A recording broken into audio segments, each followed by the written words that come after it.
जय श्री हरि विष्णु। आप सभी जानते होंगे महीनों में अर्थात माह में कार्तिक माह सबसे उत्तम माना जाता है। आप सभी भी 2023 में कार्तिक स्नान करने का सोच रहे हैं तो इस वीडियो में जानकारी प्राप्त होगी। कार्तिक माह के नियम, ध्यान, दान, जप, तप और दीप दान की क्या महत्वता है, क्या दिनचर्या रहनी चाहिए, संपूर्ण जानकारी इस वीडियो में आपको प्राप्त हो जाएगी।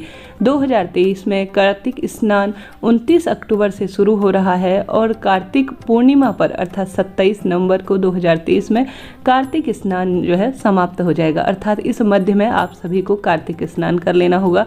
28 अक्टूबर के दिन जो पूर्णिमा है अर्थात शरद पूर्णिमा है वह होगी, उसकी प्रातःकाल अर्थात उसके दूसरे से दिन से जो है कार्तिक स्नान आरंभ हो जाएगा। शास्त्र विधान कहता है सबसे बड़े महीनों में सबसे बड़ा महीना कार्तिक महीना कहलाता है।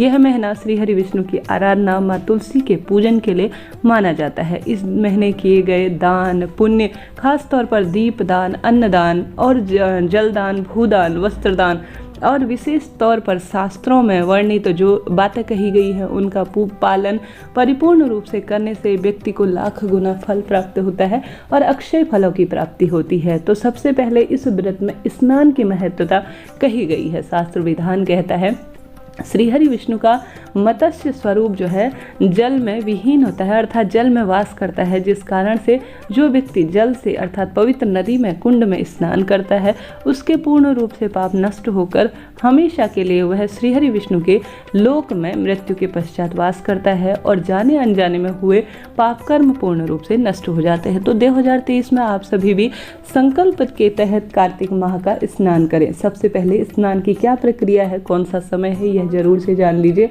ब्रह्म मुहूर्त में कार्तिक स्नान की महत्वता कही गई है। हालांकि देखिए स्नान तो हर कोई व्यक्ति करता है, सभी जानते हैं, परंतु एक नियमबद्ध तरीके से संकल्प के तहत आप सभी सबसे पहले प्रथम दिन जो मैंने समय बताया, आप सभी सबसे पहले ब्रह्म मुहूर्त में या तो स्नान इत्यादि में प्रथम दिन पवित्र नदी में स्नान कर सकते हैं तो अति श्रेष्ठ है, नहीं तो घर पर ही गंगा जल मिश्रित जल से गंगा जमुना का भाव करते हुए स्नान करें, प्रभु स्मरण करते हुए दिन की शुरुआत करें। घर की थोड़ी सी ऊपरी तौर पर साफ सफाई कर ले क्योंकि बासी घर हो जाता है। मंदिर इत्यादि की थोड़ी सी सफाई कर ले, ब्रह्म मुहूर्त में देहली साफ सुथरा कर ले ताकि आप पूजन के लिए परिपूर्ण रूप से तैयार हो जाए। पथवारी जी इत्यादि को आप परिपूर्ण रूप से सुबह ही जो है थोड़ा सा तैयारी कल ही कर लीजिए क्योंकि उस दिन तो आप सभी जानते होंगे 4 बजे से पहले पथवारी जी इत्यादि लगा लीजिए ताकि जो है आप सभी पूर्णिमा व्रत के दिन लगा सकते हैं। तुलसी बहुत शुभ है, नहीं तो दूसरे दिन ही लगाएंगे। उसके बाद तो जो है उस दिन चंद्र ग्रहण लग रहा है तो पथवारी जी आप प्रातःकाल या जो है पूर्णिमा तिथि के दिन उस दिन लगा लेंगे। शनिवार का दिन हो रहा है तो अति श्रेष्ठ होगा। पथवारी जी जो है आप चाहे तो उसमें शालिग्राम जी स्वरूप को भी विराजमान कर रोज पूजन कर सकते हैं। स्नान के बाद चाहे तो श्री हरि विष्णु के स्वरूप शालिग्राम जी का अलग से पूजन करें, सामान्य तौर पर तुलसी पूजन करें। तुलसी माँ को सुंदर तरीके से सजाया जाता है, ऐपन इत्यादि उस पर बनाकर वस्त्र उड़ाए जाते हैं। तुलसी माँ अगर आपके घर पर 2 हैं या नई इस दिन लाना चाहते हैं तो अति सुंदर अति श्रेष्ठ कहा जाता है। माता तुलसी को सुंदर रूप से आपको 1 महीने तक विधि विधान से बहुत नियमित सुदृढ़ तरीके से पूजन करना है। तो एक निश्चित जगह आप जो है अपने लिए सुनियोजित कर लीजिए ताकि परिपूर्ण रूप से 1 महीने आपको पूजन करने में कोई दिक्कत का सामना न करना पड़े। तो ब्रह्म मुहूर्त में साफ स्वच्छ कपड़े धारण कर सामान्य जल से स्नान कर सबसे पहले सूर्य नारायण भगवान प्रत्यक्ष देवता के रूप में है, उन्हें जल समर्पित करें, प्रणाम करें। तत्पश्चात आप अपने घर के मंदिर में सरल सी पूजा कर ले। सुबह के समय वह श्री हरि विष्णु की निवृत्त विशेष पूजा की जाएगी, आप सभी जानते होंगे। इसके पश्चात आप सभी को आवश्यक रूप से माँ तुलसी को विशेष पूजन करना चाहिए। कभी कभी विशेष तिथि में जो है आपको तुलसी माँ में दूध समर्पित करना भी शुभ माना जाता है। माता तुलसी के किसी भी सरल से मंत्र या ओम तुलसी देवी नमो नमः कहते हुए माँ तुलसी को विशेष रूप से दीपक प्रज्वलित करें और विधान से तुलसी माता की आरती, तुलसी चालीसा का पाठ करें। चाहे तो श्री हरि विष्णु से संबंधित कोई सा भी सरल मंत्र या श्री हरि विष्णु से संबंधित श्री विष्णु सहस्त्रनाम इत्यादि का भी पाठ आप माँ तुलसी के समक्ष कर सकते हैं। यह भी शुभता के रूप में जाना जाता है। इसके पश्चात जो है आप विधि विधान से अपने घर के मंदिर में पूजन करें। यह विधान होता है सुबह स्नान का। ब्रह्म मुहूर्त में 4 बजे से 5 बजे तक ही स्नान जो है कहा जाता है तारों की छाँव में।